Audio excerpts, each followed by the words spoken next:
मुरलीधर की बांसुरी सुना रही है तान, घर से निकली राधिका छोड़ साज सामान। राधे राधे। वृंदावन या मथुरा के कोई भी व्यक्ति से मिलने पर राधे राधे उनके द्वारा बोला गया पहला शब्द होता है। वहाँ के लोगों द्वारा भगवान श्री कृष्ण और उनकी गोपियों को लेकर अनेक कहानियां बताई जाती है, जो न जाने सच है या केवल काल्पनिक कथाएं। ऐसी ही एक कहानी है निधिवन की। धार्मिक नगरी वृंदावन में निधिवन एक अत्यंत पवित्र और रहस्यमयी धार्मिक स्थान है। मान्यता है कि निधिवन में भगवान श्री कृष्ण और श्री राधा आज भी अर्धरात्रि के बाद रास रचाते हैं। रास के बाद निधिवन परिसर में स्थापित रंग महल में शयन करते हैं। रंग महल में आज भी प्रसाद प्रतिदिन रखा जाता है।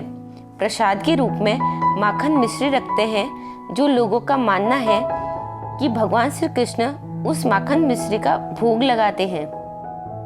शयन के लिए पलंग लगाया जाता है। सुबह बिस्तरों के देखने से प्रतीत होता है कि यहाँ निश्चित ही कोई रात्रि विश्राम करने आया और प्रसाद भी ग्रहण किया है। लगभग 2-2.5 एकड़ क्षेत्रफल में फैले निधिवन के वृक्षों की खासियत यह है कि इनमें से किसी भी वृक्ष के तने सीधे नहीं मिलते और इन वृक्षों की डालियां नीचे की ओर झुकी हुई और आपस में गुंथी हुई दिखाई देती है। निधिवन परिसर में ही संगीत सम्राट और ध्रुपद के जनक श्री स्वामी हरिदास जी की समाधि है।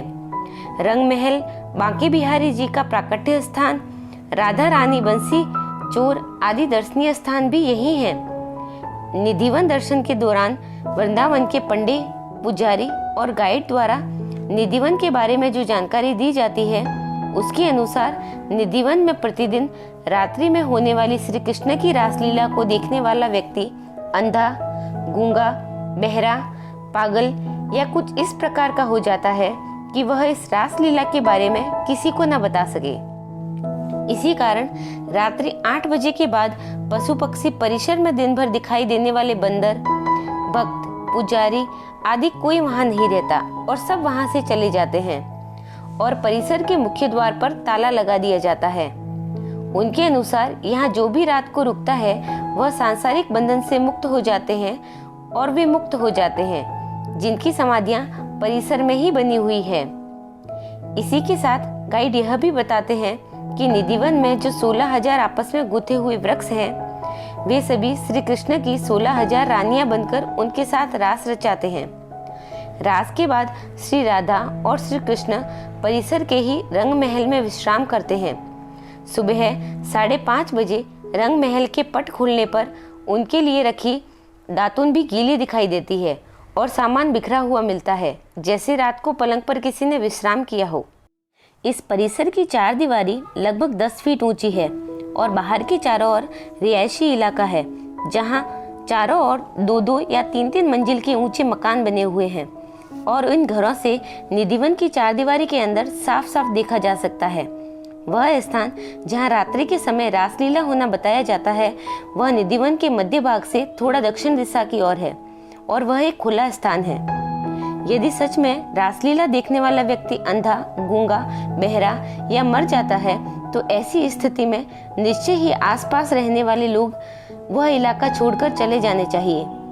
निधिवन के अंदर जो 15-20 समाधियां बनी हुई है, वह स्वामी हरिदास जी की और उनके आचार्यों की समाधियां हैं, जिन पर उन आचार्यों के नाम और मृत्यु तिथि के शिलालेख लगे हुए हैं।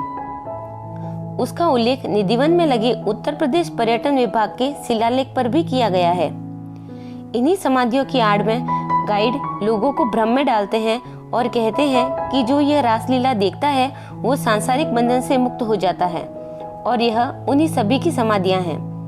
रंग महल के अंदर जो दातुन गीली और सामान बिखरा हुआ मिलता है, यह भ्रम इस कारण फैला है कि रंग महल के नेतृत्व कोण में रंग महल के अनुपात में बड़े आकार का ललित कुंड है, जिसे विशाखा कुंड भी कहते हैं।